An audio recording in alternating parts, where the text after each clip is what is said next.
everyone. Welcome to Lake of the Ozarks Scout Reservation, Sinquefield Metalworking Facility. My name is Justin Tadich. I'm one of the camp rangers here. I also run the blacksmithing program. Today, we're going to be making a knife. We're going to be working with 1095 steel. It's a carbon steel. Just have a blank, and I already have it in the forge. I wanted to heat it up, let it get nice and hot, and then slow cool all the way down to anneal the metal, make it a little softer, and put it back in the forge to heat up the part I'm going to work on. The first thing I want to say, though, about this blacksmithing experience, and for those of you who want to blacksmith at home, is safety is always going to be your #1 concern. That includes eye protection. I prefer to wear ear protection a lot simply because it does get pretty loud in here, but you want to protect yourself when you're working with metal. Any metalworking, you want to follow these safety guidelines. Gloves are a really great idea. Eye protection is crucial. The metal is extremely hot. It can definitely burn you, so you want to always take care to be cautious. Working at home, working in this facility, anywhere.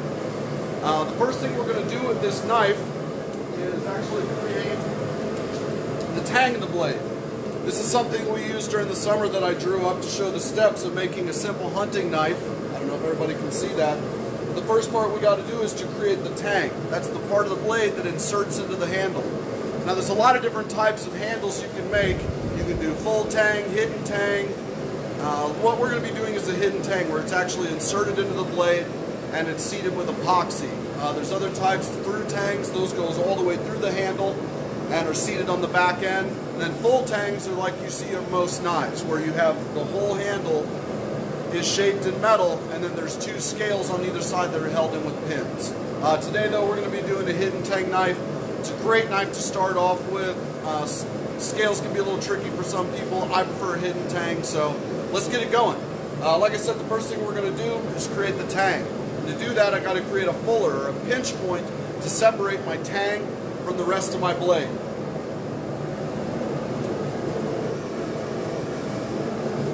To do this, we'll be using this handy-dandy tool a friend of mine, Eric March, made. It's actually something you can make at home pretty easy for those beginner blacksmiths.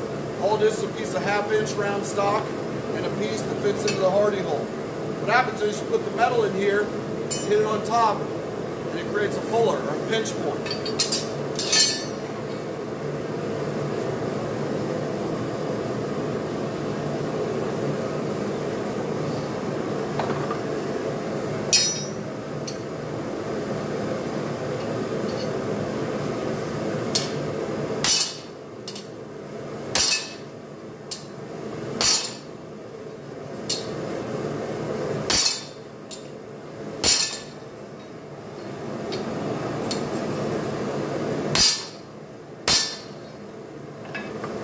Now you notice it's still a little hot, but it's very, very important when you're working with high carbon steels or alloy steels, especially blade steels. You do not want to hit this stuff when it's starting to cool off, when it's not glowing. What that does, if you do that, is it creates little tiny stress fractures in the metal that may seem fine while you're working on it, but when you go to do your quench, it's going to break.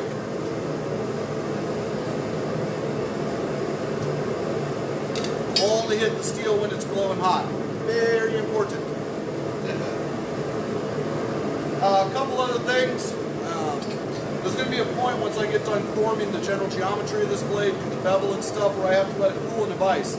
At that time, I'm going to go ahead and give you guys a tour of this facility so you can see the rest of what we got going on here. Because it's amazing. We can do a lot of really cool stuff in here. And then hopefully in the days and weeks to come, we'll be having other videos where we can show some stuff in our wood shop, in our Invention lab, give you guys a real taste of what we can do here.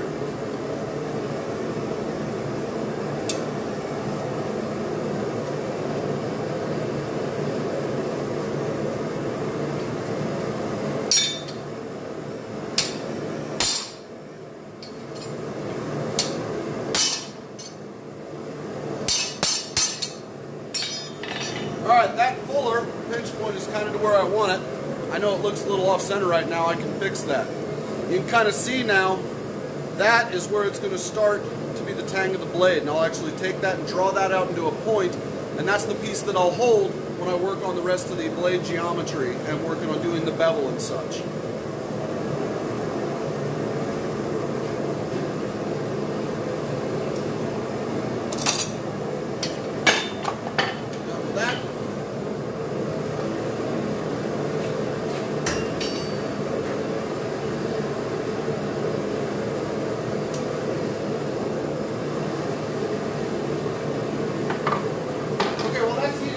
this next part, when I said I'm going to draw that out, I'm actually going to use the edge of the anvil and the face of the anvil here. I'm going to hold that groove right here at the edge, so as I hit it, the rest of the blade has room to kind of go down beyond the edge of the anvil. If I try and do the taper flat on the anvil like this, it's just going to rock that piece back and forth, and I'm going to end up squishing down what's going to be the backside of my blade.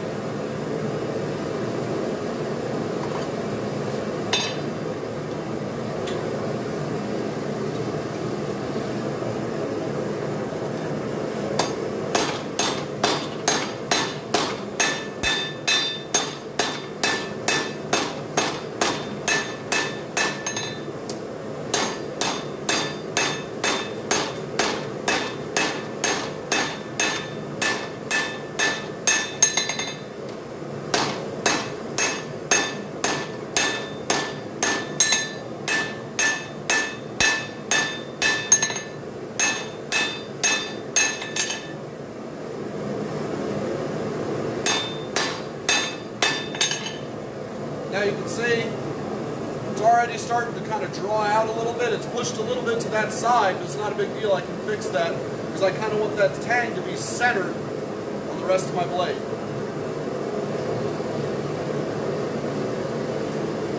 For you beginner blacksmiths out there, people who want to get into this, backyard blacksmithing, or even when you come here to camp and do it, it's very important that you don't rush this stuff. You cannot rush art. Okay? That's very, very important. Art takes as long as it's going to take. It's about the experience, and it's about how fast you work with the metal and what you're comfortable with. Also, this stuff, if you try and rush it too much, you might end up messing it up. So always take your time. Not only for art's sake, but for safety's sake. When you start to rush things, put a time limit on it, that's when people get hurt. And this facility is about having fun, learning, and working with metal, not about getting hurt, okay?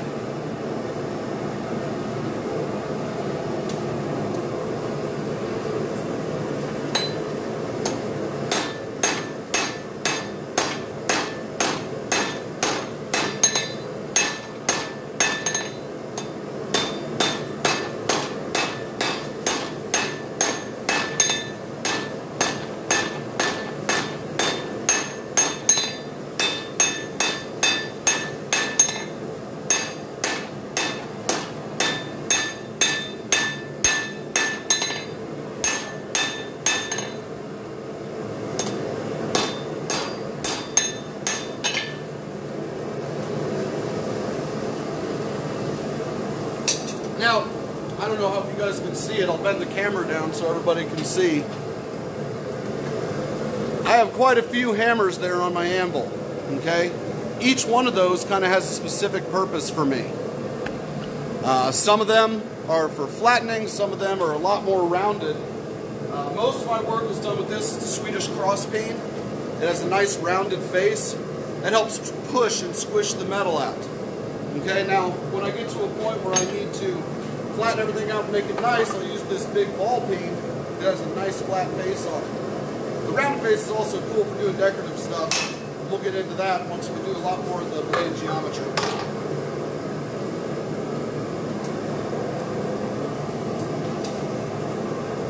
Alright, almost got that tang worked out.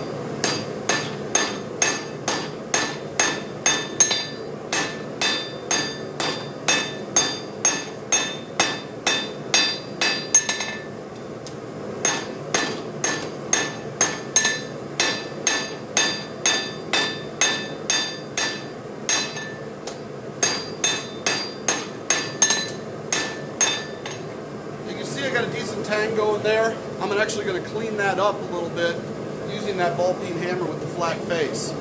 I know that didn't seem like it took very long.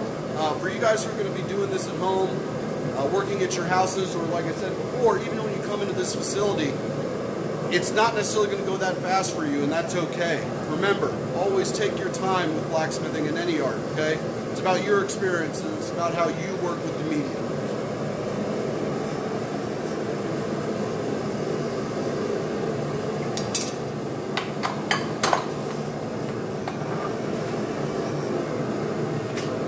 Nice and flat.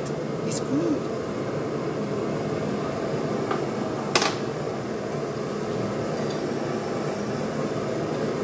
Another thing I wanted to show you guys, what I've been holding is the end of that blade, the flat part.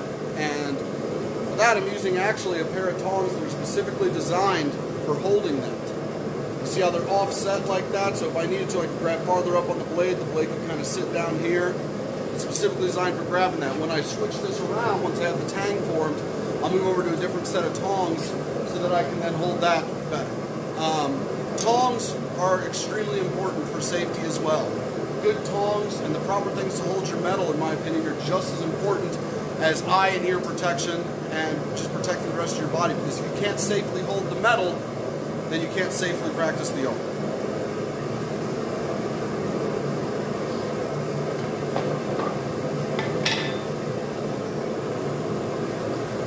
I'll square this up a little bit.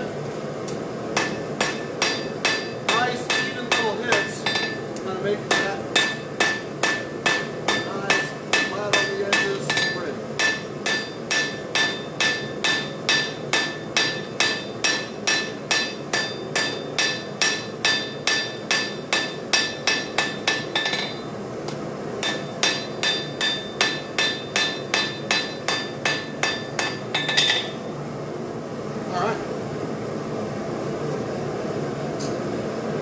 I use a different set of tongs, so 5/16.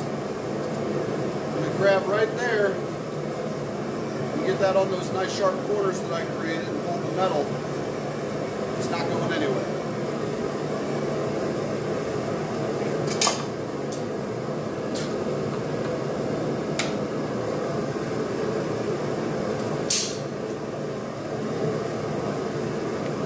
Wanted to mention also, we have a couple different forges that we use in here. The one I'm using right now is our 3-burner Majestic forge. Right now I have it set actually pretty low in temperature. It'll get up hot enough that we can actually do forge welding in it. I've even used it to create some pattern welded steel or Damascus billets. The other forges we have are just as awesome. They're actually more versatile than that. A friend of ours makes them, another amazing blacksmith.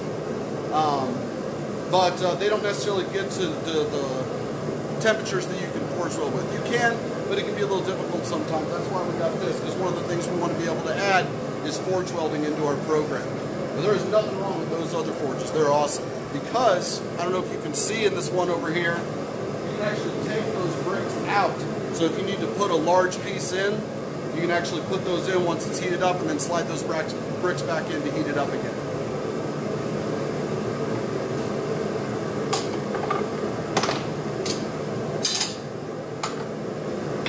Now, the next step I'm going to be doing is kind of like on here. You can see I want to start to form the edge geometry of my blade. So I want to take that edge and push that down to start to form that point. Then after that, I'll work around in a circular pattern to kind of spread that metal out a little bit before I do any type of beveling on it.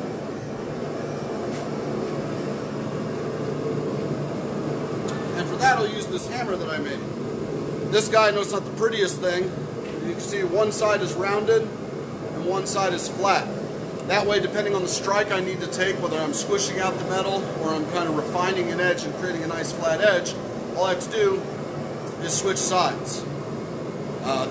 Love double-sided hammers like this. They're really versatile, then you're not constantly grabbing different hammers as you're going along.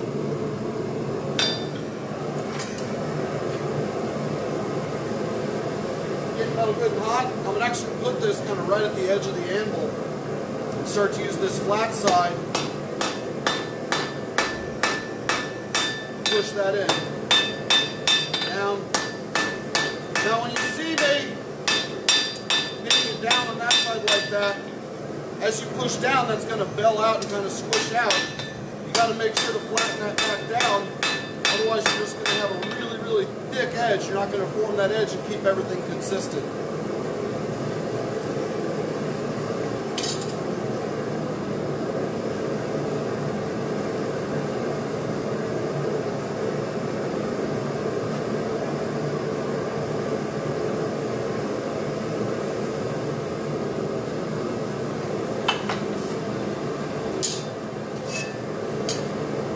Now, for those of you, I'm trying to answer some questions I might be getting as I go along.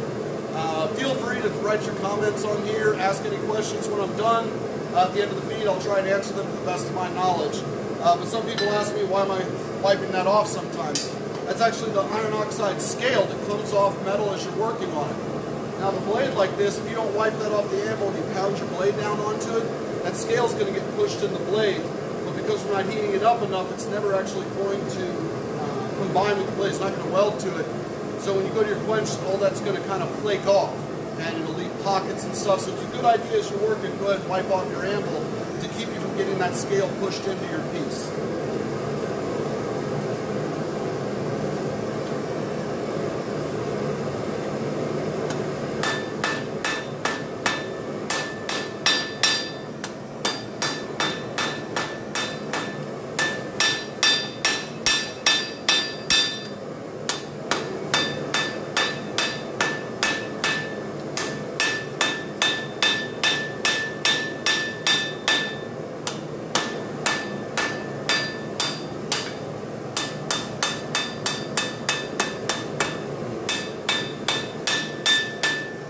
Now, as you guys can see, we're starting to form that nice edge geometry there, okay?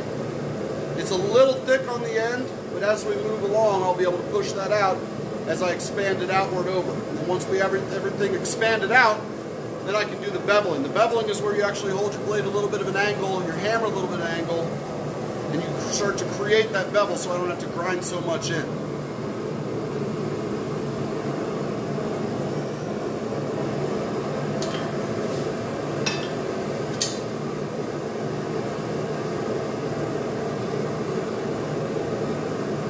Hydration, also important.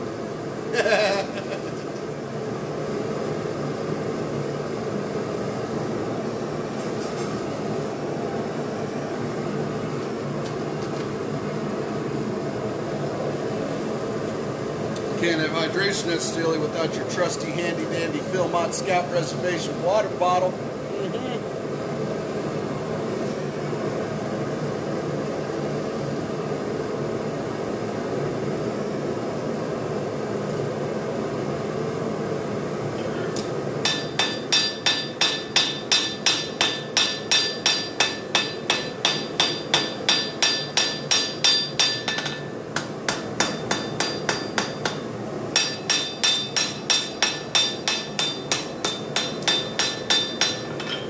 Alright, I have that edge, or the tip rather, where I want it.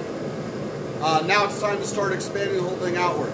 I didn't start with a very thick billet of steel, so I don't want to squish this back down too much, but it's still a little thick for my liking. So I'm going to expand the whole thing equally until the whole blade is to the thickness I like, and then I can go start working on my bevel. Now it's good to remember though, when you start to work on your bevel, working with hot metal is very similar to working with Play-Doh.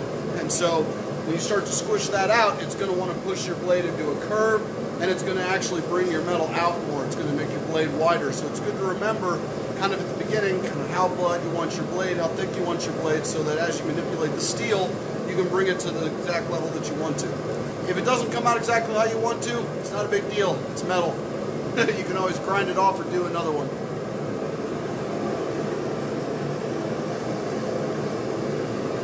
Now, because the blade is thick, to do my initial squishing and stuff and pushing out the metal, I'm going to use a little bit bigger hammer. But the important thing that at least I like to do when I'm doing this is every time when you go around and you start to expand it out, especially with a blade that you want flat, go ahead the next time, flip it over. So maybe one time, have your edge, your cutting edge facing this way. The next time you do it, go the other way. What that's going to do is it's going to constantly push that metal flat on either side. If you don't do it that way, one side's going to be real flat, the other side is going to have a bunch of little divots in it and stuff, okay? So it's good to help to keep it nice and even on either side if you flip it over every time. Almost there. This is where it's very, very crucial to make sure your metal is hot the whole time you're working with it, okay? I cannot hardly stress that enough. When you're working with blade steels, you've got to work the metal when it's hot. If you don't, you're going to have a crack. And if there's any of the people who have done bladesmithing with me and here watching, they've probably seen a couple blades crack. It happens. It's not a big deal. You start over. It happens to the best of us.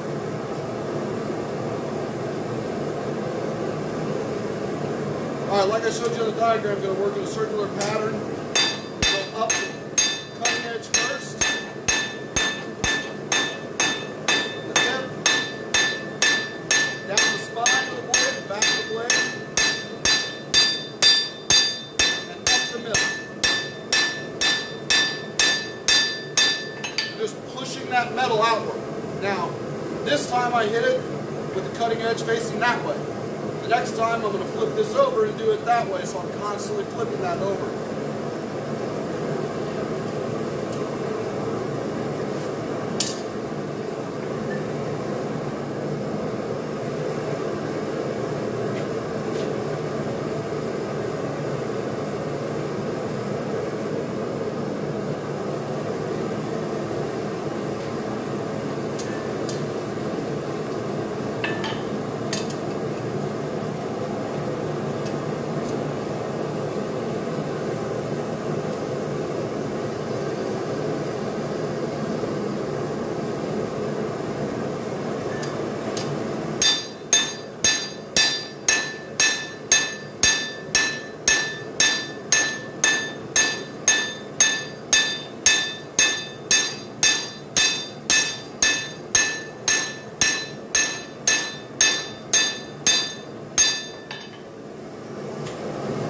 I didn't get to go up the middle on that one, so I'm going to get it hot and then go up the middle. I want to try and keep the amount that I hit and the pattern in which I hit consistent on both sides as I go back and forth. Another thing you'll notice, tip for you guys who want to do this at home, is you'll notice I'm not swinging my hammer way up here. Okay? I know in all the movies you see the village smithy, he's pounding away, and that's really not necessary. What that is, that's called shoulder surgery when you're older. It's good to stand close to your anvil. You don't need to stand way, way out here, because then you're reaching, you're not going to have a lot of accuracy. That's why it's good to wear an apron. Stand right up against your metal, right up above your anvil. What that does is it gives you a nice, consistent, even stroke down. Okay? You'll notice when I'm pounding, my arm isn't coming way up like this. It's really kind of just my elbow move and kind of a flick of my wrist.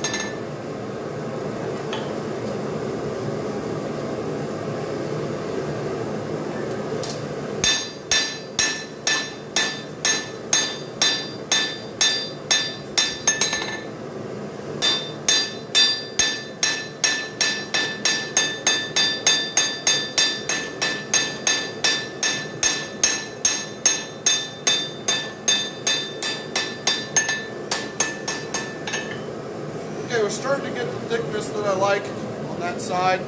I know it looks a little wonky and kind of bad right now, but really all blades do while you're working on them.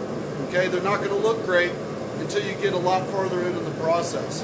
The next step I'm going to do, once I squish this down just a little bit more, is I'm going to refine my edge geometry again and kind of bring this stuff back into the general shape that I want, so then I can, when I go to do my bevel, everything's going to come out nice and true.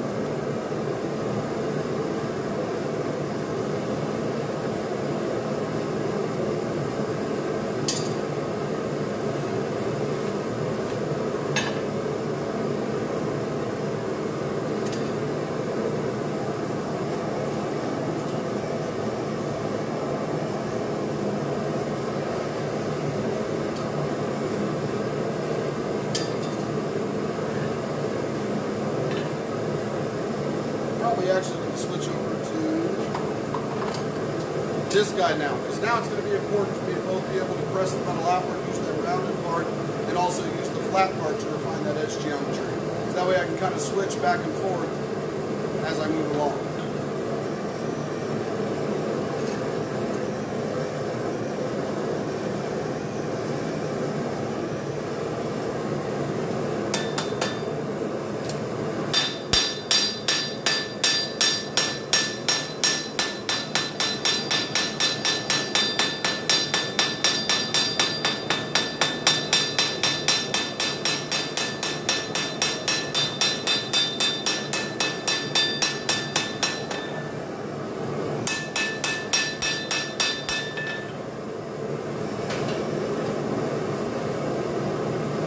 not always about big, strong hits.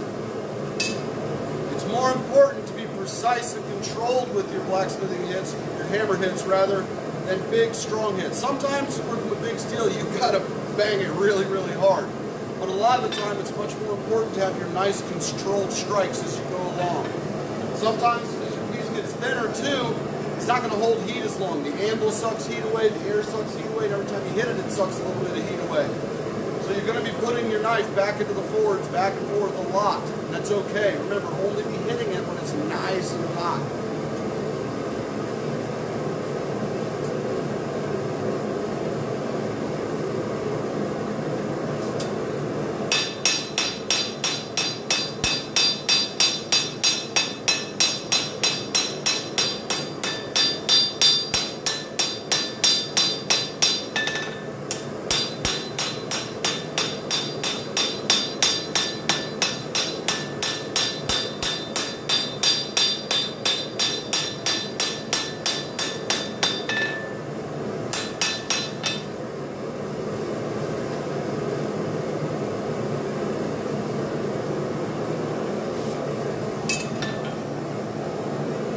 I've got that thinned out pretty well to the point that I want it, at least the spine of the blade. So now I'm going to start to flatten everything out, take those edges back down like I talked about, bringing the edge geometry back to where I want it, making sure everything's a lot nice and clean basically. And then, for the final forging step of it, I can start to work on the bevel of my knife.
Starting to get a little wonky. See how the blade kind of goes that way. It's not a big deal. Here in a minute before I do my beveling, I'll grab this part and I'll actually heat up the tang and I'll straighten everything back out. Actually, I'll probably do that after my beveling because the beveling is going to push the tang a little bit also, so I'll probably do that last.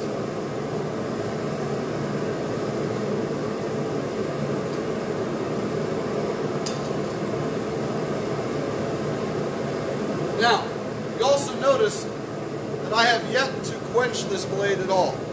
I have put no water on it whatsoever. It is very important for you guys who do this at home. If you're working with mild steel, that's perfectly fine. You have to quench it sometimes. It's not a big deal. And we will eventually quench this, but not in water. With high carbon steel blades, with your alloy tool steels and stuff like that, in general, when it's hot, you don't want to quench it in water. What that does is it actually makes the blade way too hard. Hardness isn't necessarily good. If it's way too hard, that means it's also extremely brittle. And by freezing it like that, rapidly cooling that metal that fast, it'll make it so hard that it'll probably break, or it'll create stress fractures in it that it'll break eventually while you're using it.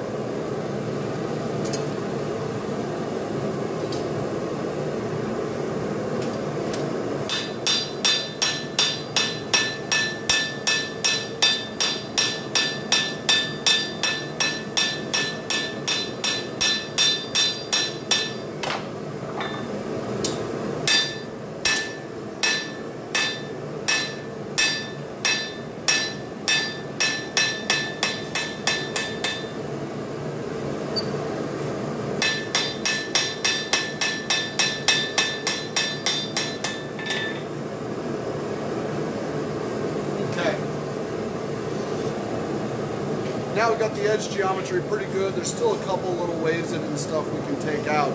I'm going to start to bring this out a little bit. The bevel, the cutting edge, start to bring that out. Bring that down to a little more of a point. Now, Right now I could let this cool and grind on it. It's not a big deal, it's about how you want to do it. I think it's a lot of fun to try and do as much work as possible with hammer and anvil. It's just a very fun process. But if all you have is a grinder at home and stuff like that, maybe your hammer skills aren't the greatest, it's okay to grind out a blade. There's nothing wrong with that. It's still making a knife. It's all about what you're comfortable with and what you kind of develop along the way.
As I'm doing this, you can see how that blade's starting to go that way a little bit. It's because I'm compressing the metal along the cutting edge, and so it has to go somewhere. It's going to start to push it that way. It's not a big deal. You can either leave it like that, or you'll see in a minute, once I get a little more of the bevel pounded in, I'll actually bring this back down to the anvil face and straighten up and true up all my lines.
A lot more of that curvature now.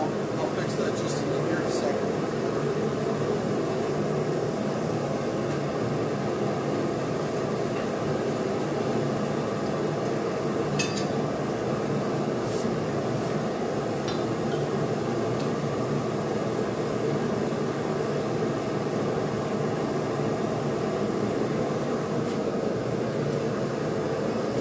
So, for those of you who weren't here for the whole time, first thing we did was create the tang of the blade.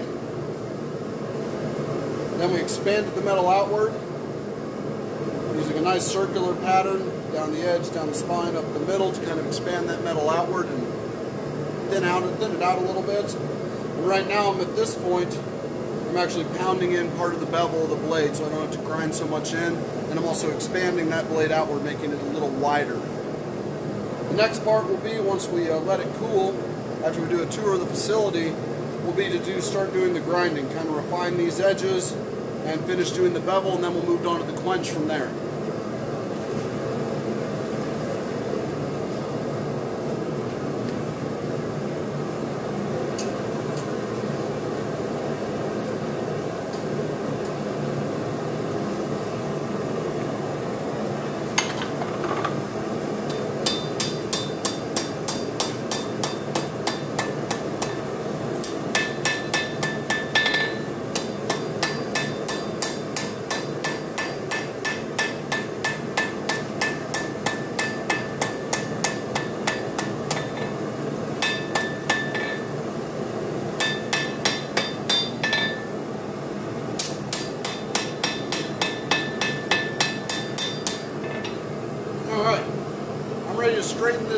out, and then we let it cool. First, after I straighten the tang, we're probably going to use the power hammer to give it a couple nice strikes to get it nice and flat. Also because I love the power hammer and it's super fun to use.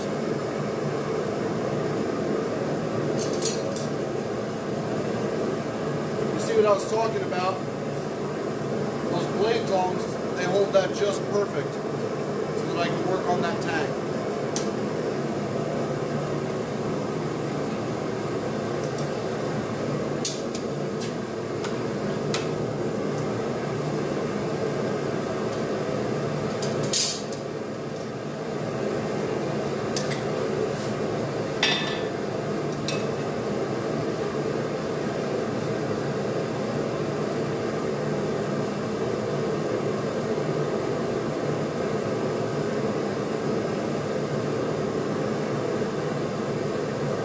Remember, if you guys have questions, feel free, go ahead and type them in the comments. After the feed, I'll get to them to the best of my knowledge. Appreciate everybody taking the time to join us here at camp and watch me have a lot of fun in my little playhouse here. But seriously, this is a really, really remarkable facility. All three of these together really are. We do a lot of really cool, really fun stuff down here. I can't wait until we can have people here again. We can bring this place back to life and have the kids having a good time again, learning a lot.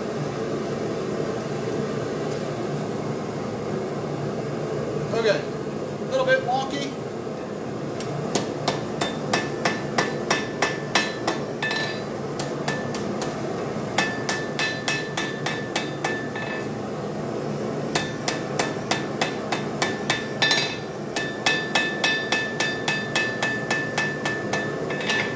Back to straight.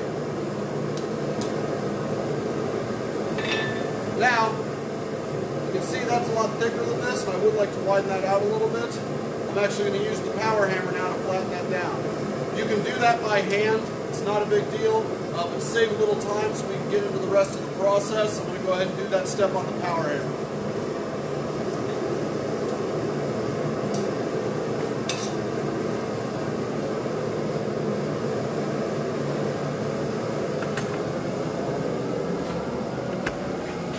And this is the power hammer. This is the MZ75 power hammer. It's made by Ken's Custom Iron. It is a marvelous, marvelous tool. It helps us take larger material, like larger stock material, that we can pound down into billets so that people can do bladesmithing a lot easier. Yeah, it's a remarkable tool. It is very, very highly regulated here, though. Only a few people get to use it because of how dangerous it is. But it has helped us kind of move our program to a much more advanced level of what we can do here in the facility. First thing you got to do,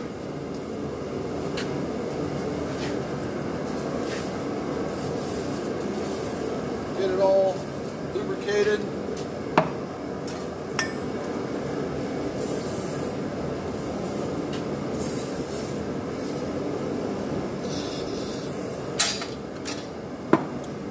And it actually runs just off a simple directional valve in air. Right now I have it set to about 60 psi. It really doesn't take a whole lot of air to run it. That's what's so cool about the machine. And that's all there is to it, is just air. There's just a mechanical valve and air, no electricity, whatever. So once you take air away from it, it's basically a giant paperweight and it's perfectly safe to work around. Runs off a treadle down here at the bottom. You can't really see it right now, but if I push that, that comes down. That's not something you want to get your finger on.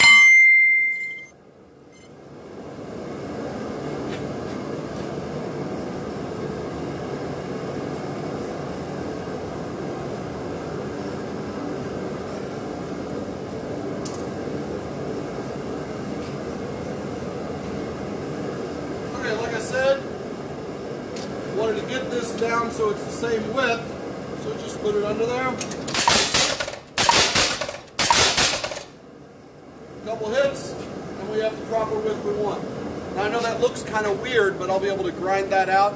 It's it's more important that I have that all the same width for when I hook it into a bevel jig and put the bevels into this knife.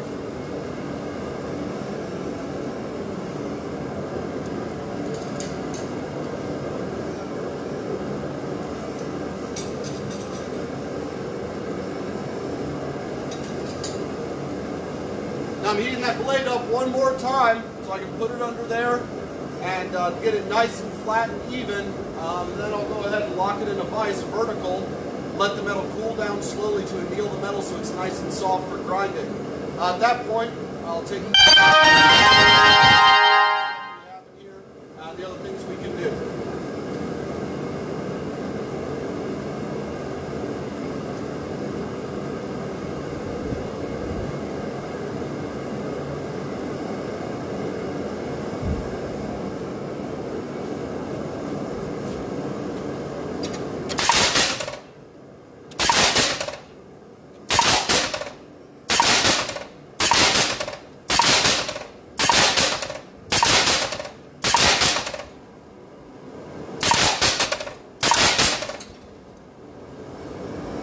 Alright, we're nice and straight.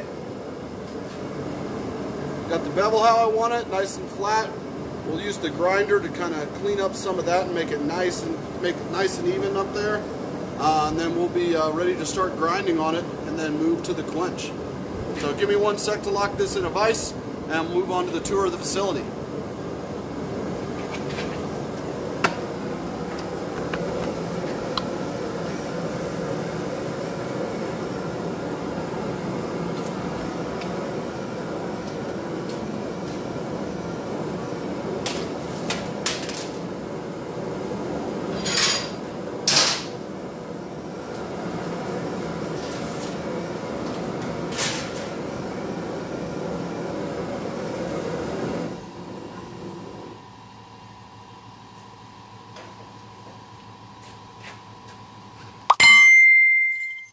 Go ahead and shut this down too.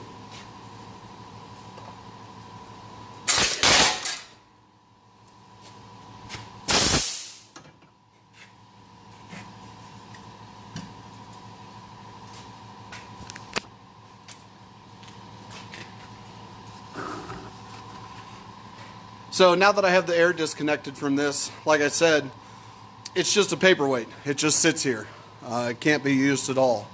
That's where the air comes in, goes through here to a moisture separator, water separator, and then it self-oils the main part of the directional valve. But yeah, it's a really cool machine.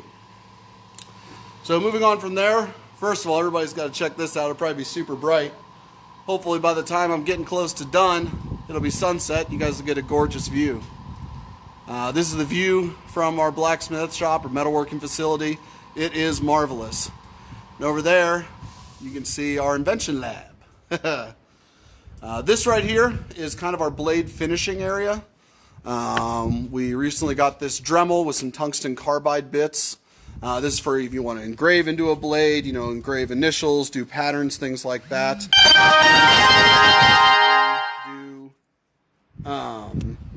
Sorry. Phone's making noise. This is also where we can put handles on knives. All the deer antler that you can see in the background is my personal antler that I use for demos and stuff. But if you do come down here to make a knife, go ahead and bring a chunk of antler yourself and we can get you to finish a blade. These are just some blade blanks, just to show kind of the smaller stuff that we can make in here. Mainly use that for kids for guides. This right here, our head ranger Steve procured from us from a friend of ours, Eric, and it is an awesome drill press. It just runs off a hand crank. And what's really interesting about this drill press is it self-lowers. And man, the rotation to downward force this thing gives is almost perfect for pushing through metal. It runs off this cam right here, and as you go, this little crane head pushes that round piece of metal around. And what that does is that lowers the main cam, or the main shaft. So you don't actually have to use the electric drill press in here. It's nice to use, but when you're cutting through higher carbon steels and stuff that you really need a slow cut on, man, this is absolutely perfect. There's our looking out into the Invention lab and the woodworking facility or program building. Gator, piece of metal I cut in half. Now, like I said, safety is paramount in this facility, and we're real serious about that because although we can have a lot of fun in here, we definitely want people to be safe. This rule sheet was actually made on our ShopBot that in a later video you guys will get to check out. But we're real serious about this stuff. So when you first come into this facility, you can see there's a chain, kind of, right down there. Sorry, the sun's getting a little weird. The first thing you get to, it's really kind of hard to see, sorry, is eye protection, ear protection, and gloves and aprons. So the first thing you get to in this facility is our safety equipment, because we don't like to have anybody in here without at least a minimum of eye protection, just because there's always stuff flying around, little bits of metal and things like that, and we want to keep everybody safe. You can see our rows of anvils and everything. Right now we have 9 in the area. We actually got some more, so we will have 12 blacksmithing stations available soon.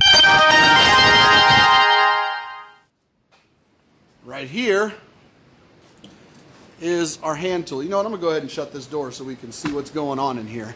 I did not think the sun would be so low and bright.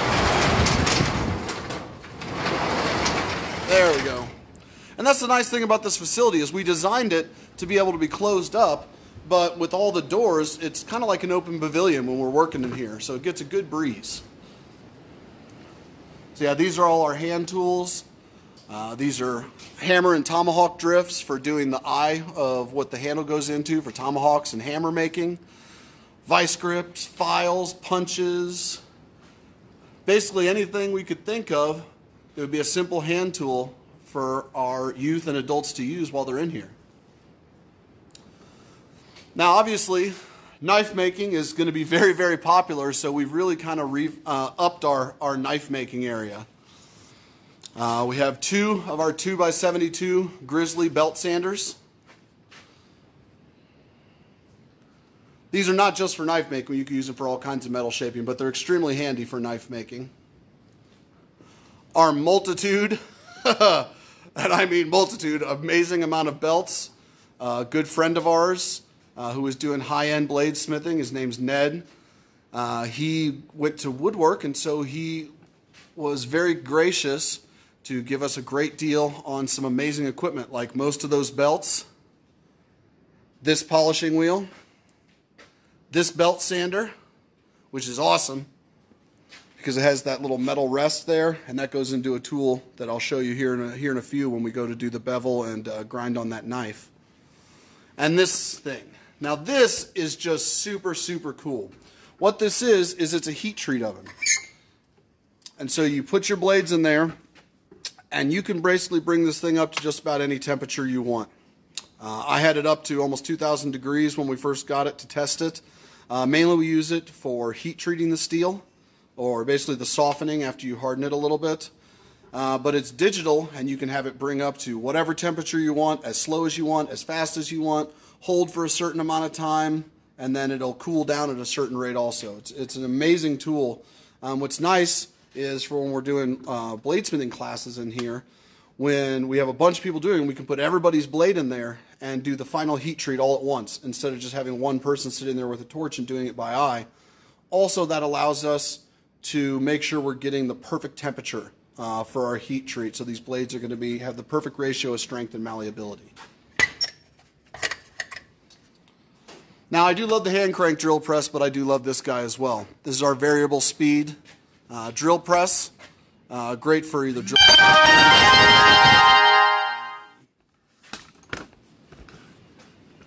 Oh, there we go.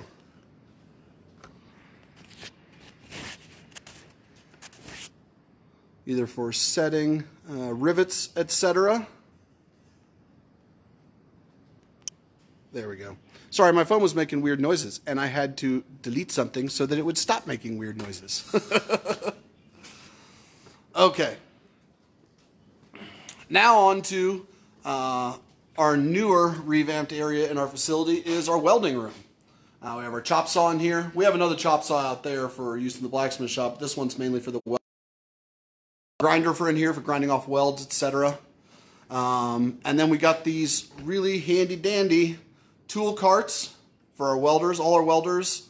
And a lot of our safety equipment was donated by Lincoln, and Jeannie Sinquefield donated some safety equipment. We got these cool screens. Now, welding still looks bright through them, but what these screens do is they protect your eyes from the harmful rays.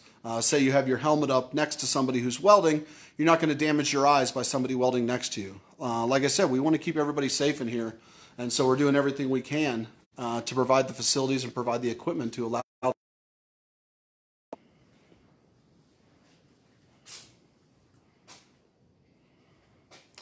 These are all MIG welders. Only a few of them are set up on gas, CO2 argon. Right now we're running, flux core wire through them, which is perfectly acceptable to use. Basically, there's a chemical in the wire that creates its own shielding gas. Now we have our stick welder. And then for cutting out designs, this isn't really part of welding necessarily. We'll use it for both parts of the facility. But this is our plasma cutter. We can use this for cutting out leaf blanks, cutting out knife blanks, doing kind of whatever you want. It just creates a nice clean cut on your steel. More safety equipment. We'll go outside for a sec. There's a treadle hammer. This is a great thing for kids to practice on, who eventually will be using maybe power hammers, because it works very similar. You have your foot pedal here, and that brings down your main beam. And you can use it very similarly for either creating fullers or flattening out a blade. It's kind of whatever they want to use it for. Hey, look! It's Cherokee Campsite. And this is our metal storage. This is where we keep not just metal, our fire bricks, things like that, and all our metal that we use throughout the course of the summer and throughout the off season.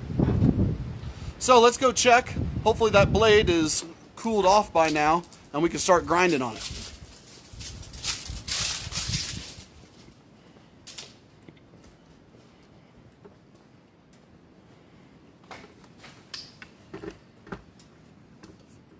Oh yeah. Nice. So what I'm going to do is I'm going to set this camera up over by the belt sander, and I'll bring this over and I'll show you guys about how to start doing your finalizing your edge geometry, and then we'll start working on the bevels of that blade.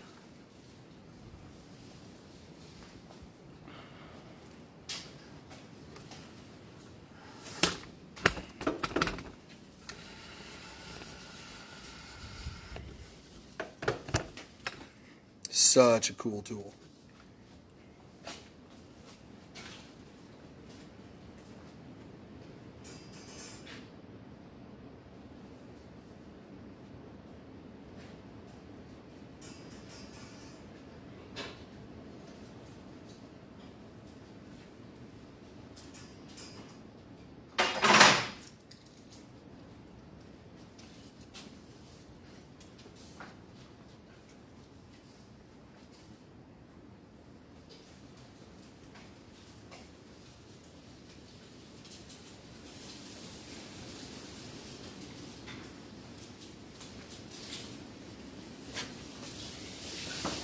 Okay, got this all set up here.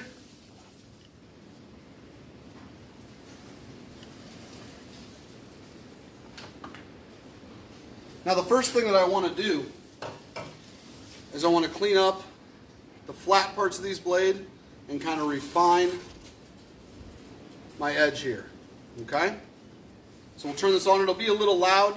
I'll try and talk over it as I describe things. I'll shut it off in between.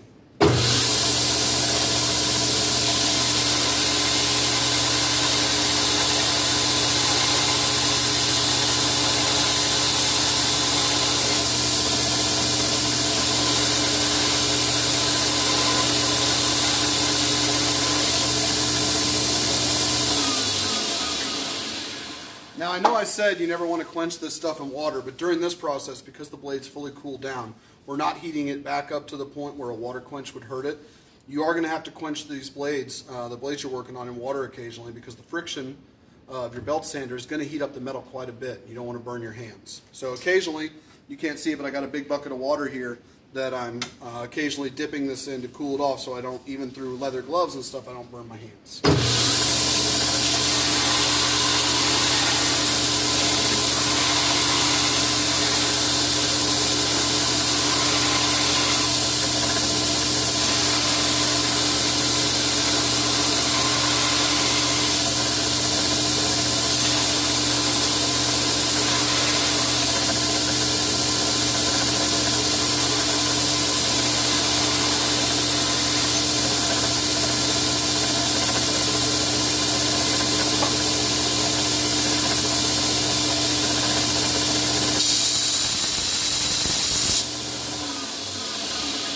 One of the really nice things about a belt sander like this, I have this actually set really high right now so that it works with my bevel jig, is this metal plate here, because that's nice and flat, and you can actually rest that on there and use that to work on the edge of your knife.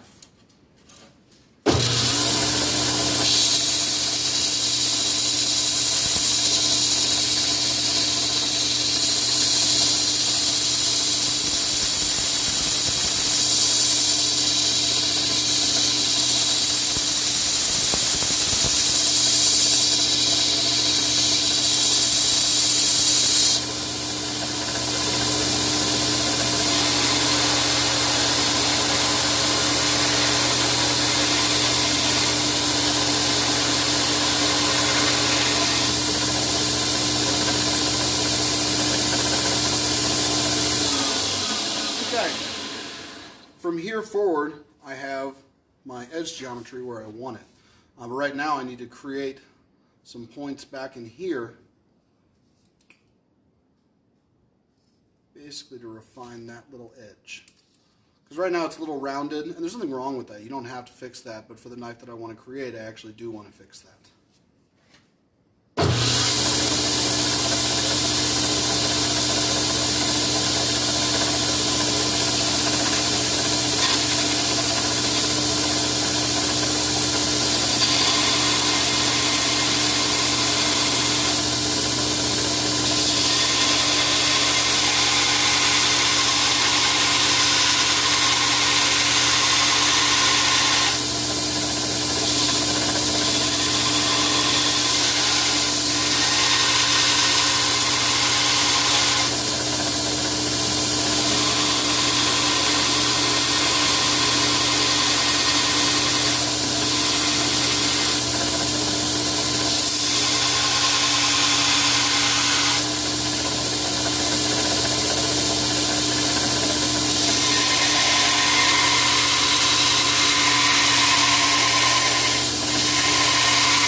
Okay, so we have the basic outline, the form of the blade done.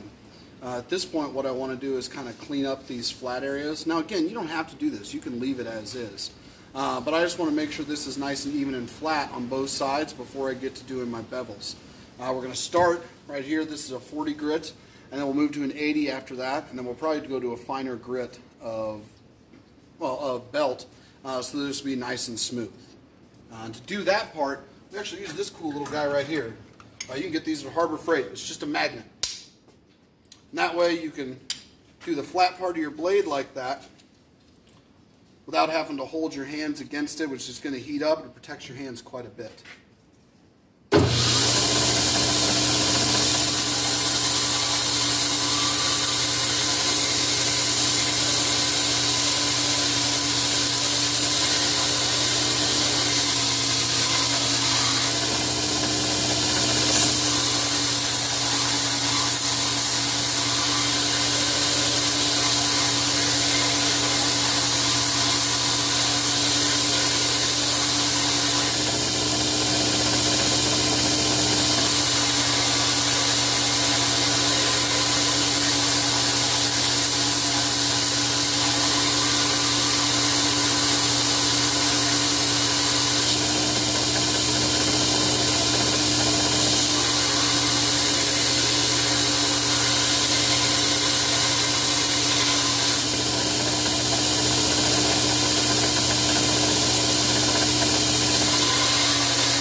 It's not perfect, but neither am I. So I'm liking the way this is looking. I just wanted to take down some of the high parts on this before I go to do the finished bevel and the grinding in the bevel on this. So it's getting to a point I'm really happy with. It's not a big deal because I'm not going to have this blade completely polished the whole way. After I do the quench, I'll be doing, once it's completely finished, I'll be using and oxidizing basically gun blue paste on it to darken the blade. So it really doesn't have to be super, super shiny for my taste. Okay. So now we get to use one of my favorite new tools in the shop. Really, really cool little thing we got. This right here is designed for putting the bevel in on a blade. As you can see, this moves back and forth and it changes the angle. What it does is it locks your blade in place and then you can get your angle just about perfect on there and you can have a nice, even, clean bevel. It's a really remarkable tool. It's going to be really, really, really useful for us. But first, I got to change this out, just run an 80 grit on those flat part of the blade, because an 80 grit is what I'm going to use to put the bevel in. Well, because that puts a bevel in so quickly and so nice, I don't feel the need to use such a coarse belt like this. It's really not necessary, and 80 grit's just fine.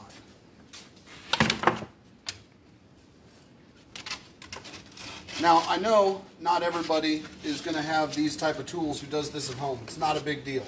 You can put bevels in.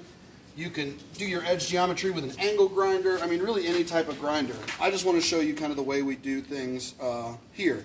And if you guys want, in the future, I can do another video using only kind of the tools that I first started out with, even using hand files and such. I'm more than happy to do that to give you guys some pointers. Just let me know what you think. Okay, do the flats on this real quick, hook it into the bevel jig after that, and we'll be well on our way to quenching this blade.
Okay, got those flats nice and pretty.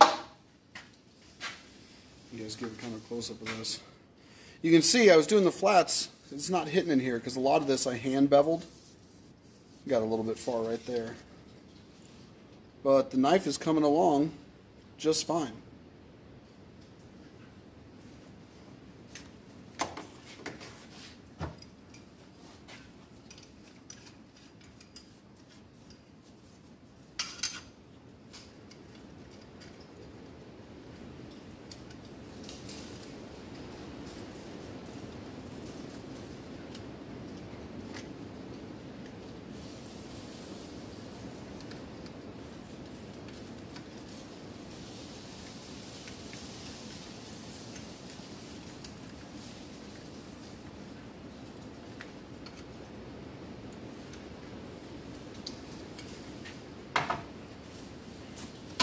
Now, for these purposes, because I gotta kind of stand over here, I'm going to move you guys over a little bit so you can see what I'm doing from this side.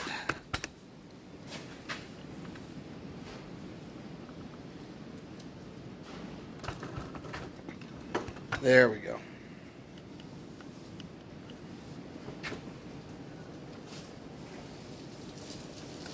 Okay.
Okay.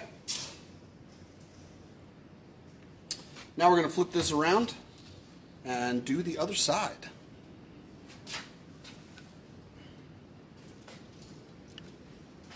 Okay. Sorry about having to move you guys around a bunch. It's important where I stand when I do the various parts of this. Okay. Going to unlock this, flip the blade around, and do the other side.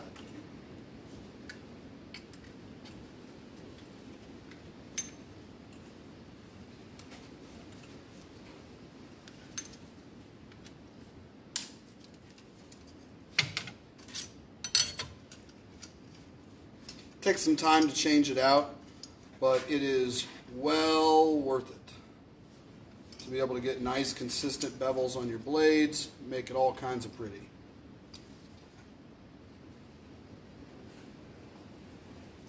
Now when you guys who come here to camp working here, we'll probably have you start out by doing a lot of this bevel work by hand because it's important to learn. And as you get more advanced in our courses, the different tools you can use, because it's very important to learn the basics first, because if you don't understand how to put a bevel in or how a bevel works before you use this tool, it's really not going to do you much good, because it's just not going to work well. So it's always important to learn the basics first.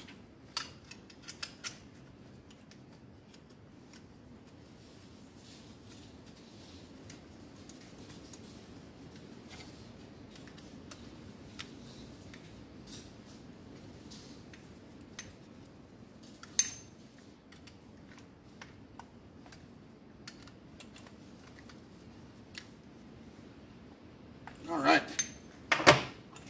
Now we're ready to do the other side of our bevel.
am quite pleased with those.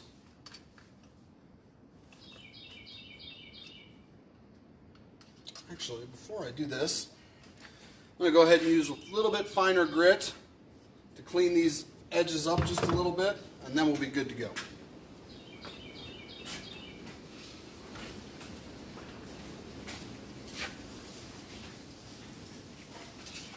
Use a 220 grit belt.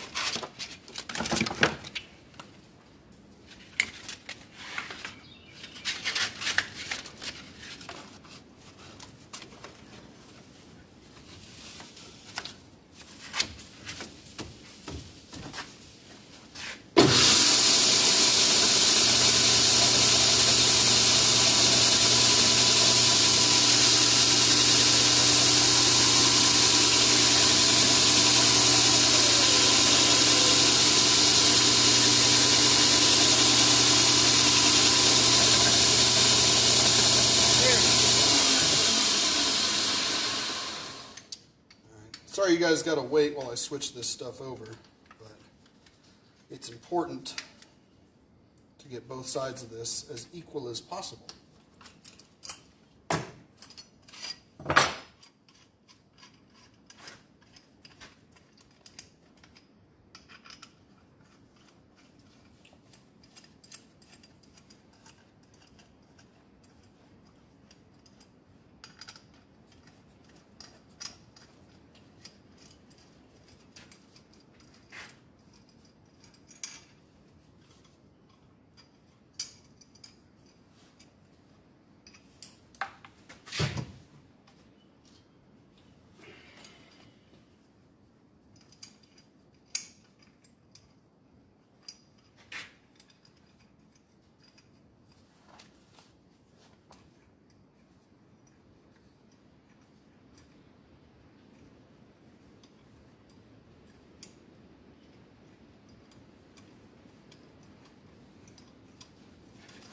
All right, there we go.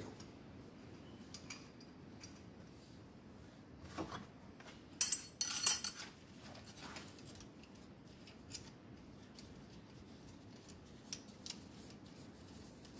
you guys can see, or I hope you can see, the discoloration on that blade. As metal gets hot, especially when it's shiny like that, it actually displays certain colors, and that's an indicator of what temperature it got to. It's the reason that I do a lot of grinding on my blades before my quench. I don't bring the edge down completely because that's way too thin and it'll be too brittle when you do your quench and it'll break. But I do a lot of the grinding beforehand because I don't want to heat the metal up too much after I've already hardened it. Because if I heat the metal up and then it cools down, it'll actually soften it too much. And getting into the blues and purples are just a little bit too hot for what I want to bring this blade to after I do the quench. So that's the reason. So I think I can go ahead and leave that there while I do this part.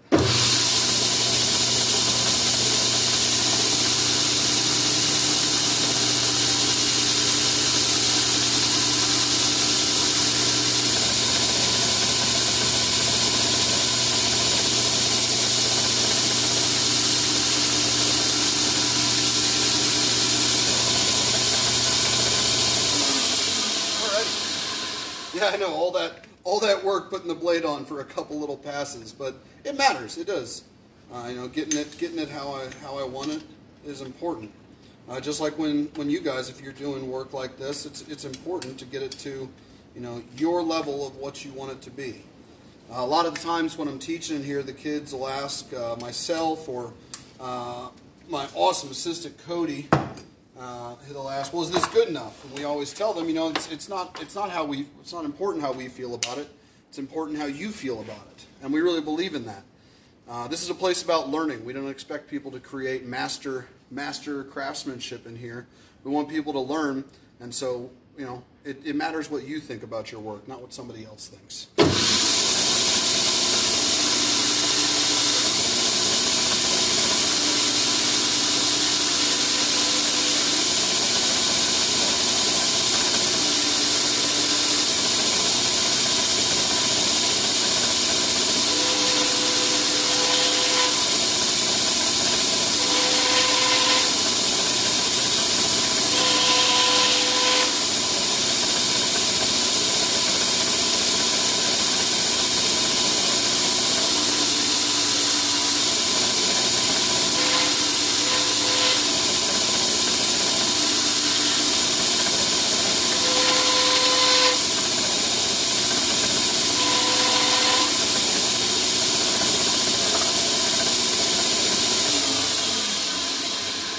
edge got just a little bit thin in here, so I'm actually going to, and I don't really like that bow very much, I want to bring that in a little bit.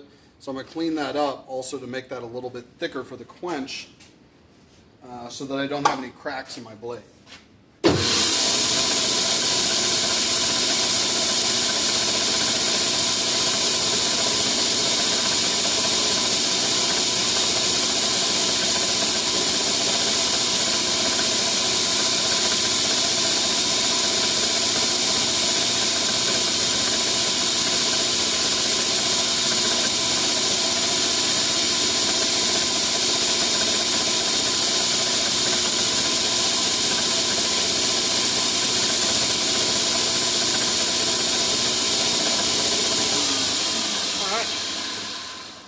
That's looking pretty good. So now, we'll come over here yonder, get this forge going again, and we'll do our quench on our blade.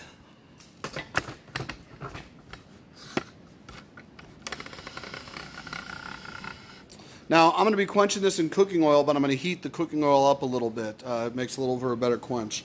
We have used motor oil in the past in here. That works, but it kind of produces a nasty smell. It's not the best stuff to use. If you're going to be quenching your blades, it's best to use Parks quench oil. Hopefully we can get some of that at some point. But you know, cooking oil works fine. You just have to heat it up. You just have to heat it up a little bit first.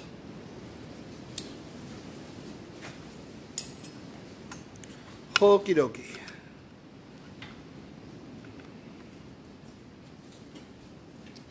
Time to turn this back on.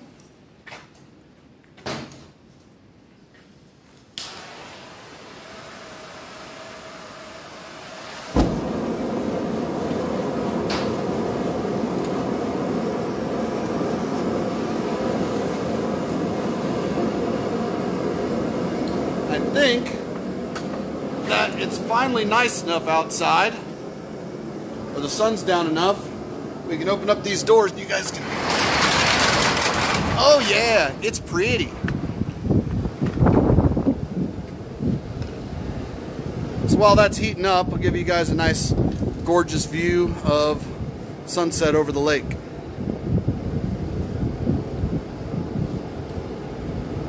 Back in a minute.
Be just about another minute or so while that forge and that oil heats up a little bit, and we'll do our quench. So until then, enjoy this gorgeous sunset.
Okay.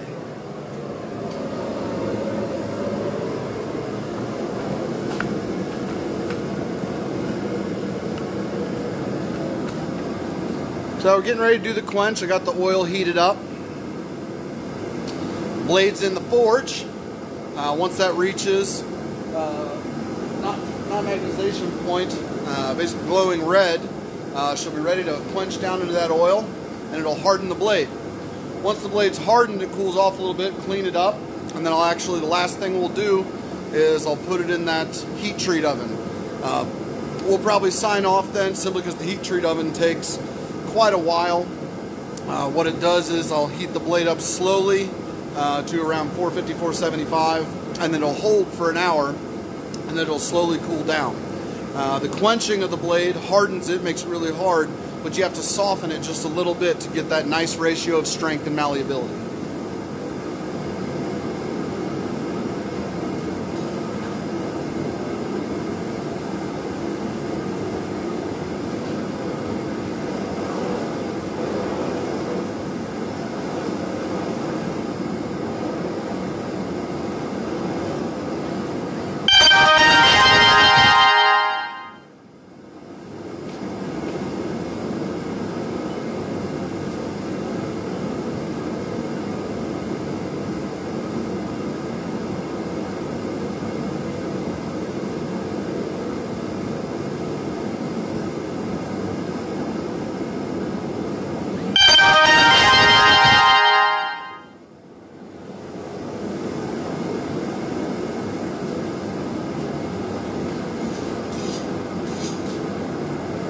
File, testing, glides off nice, blade's good and hard, so we're going to let it cool down for a sec, clean it up, and we'll put it in the heat treat oven.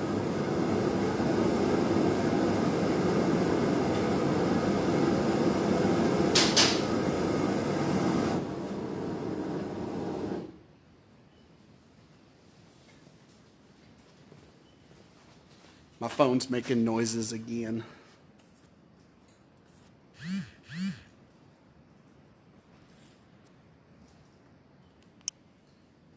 There we go. Okay.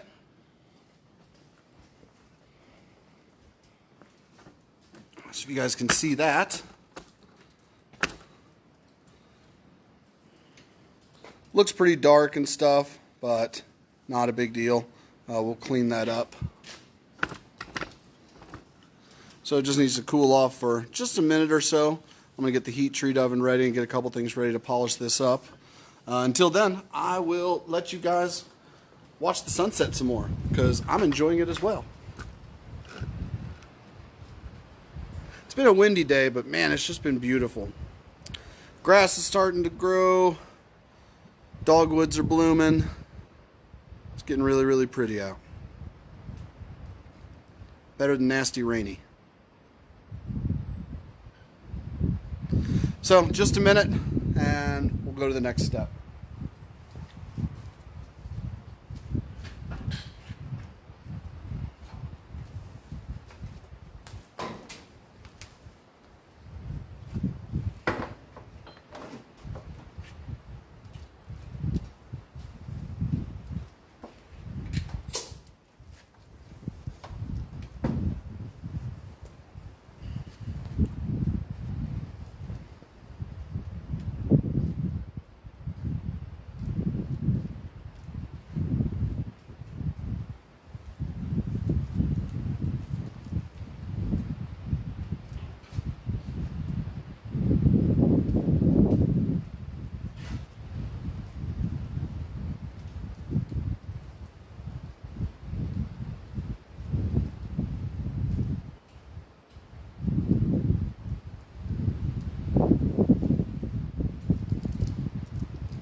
Sorry. I know it's pretty. Okay, this next part, I'm going to go ahead and clean this up. This shouldn't take but a few minutes. I would recommend while I'm doing this to go ahead and mute your phone, because this little grinding tool makes an awful noise that I wouldn't recommend you guys wanting to listen to. So, yeah. If you'd like to put that on mute, go ahead and do that now. I'm going to grab my ear protection, actually.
Okay.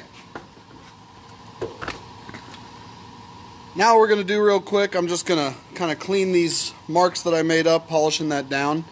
What this is just a cloth wheel with a polishing compound that kind of takes some of these little marks out and polishes up for the finished polish before I put it into the heat treat oven.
Alright, now this does leave some kind of nasty residue on there, so I use this other cloth wheel over here and clean it up one last time to get that stuff off so it doesn't burn onto the blade when I put it into the heat treater.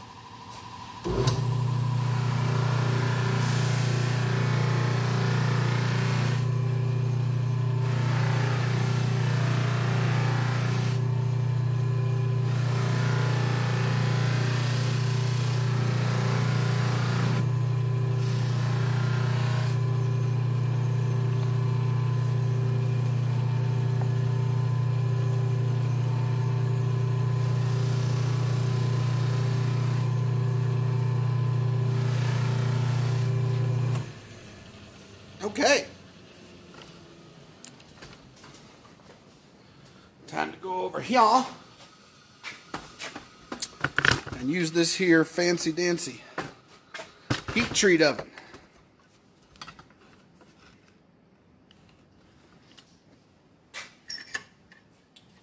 So place that in there. It goes vertical in these little ceramic holders.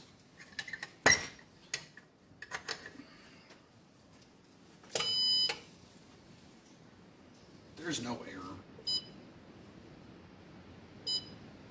Custom. User 1. 6. Rate full. I want it to heat up pretty quick. Don't need that.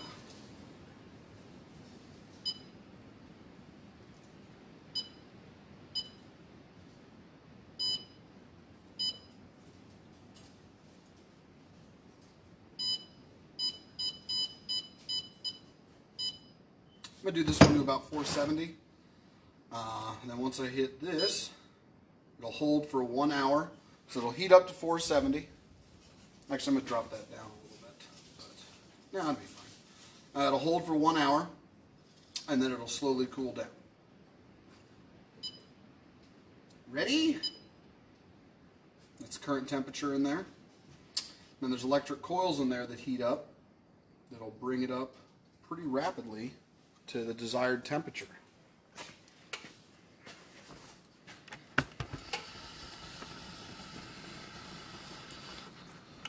So,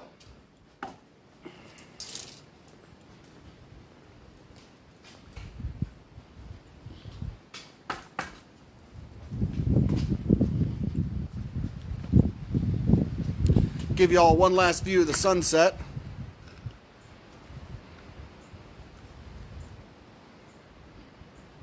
Man, it's gorgeous. It's a nice temperature too.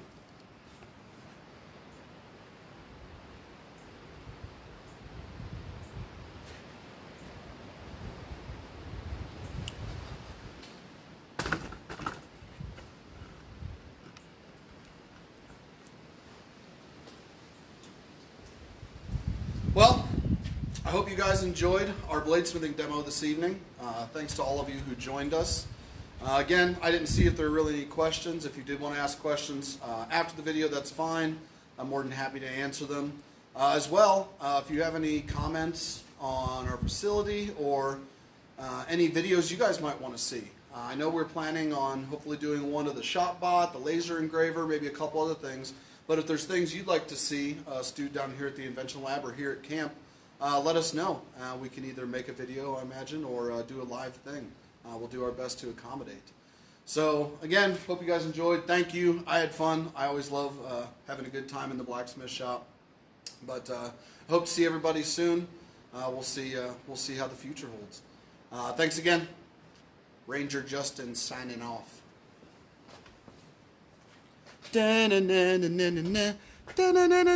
Non-existent credits because I don't know how to edit film.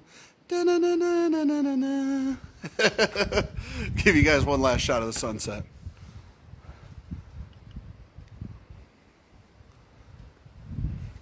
I hope you all have a good Saturday night. Stay safe and enjoy the rest of your weekend. From Lake of the Ozarks Scout Reservation and Great Rivers Council, thanks for joining us. Good night.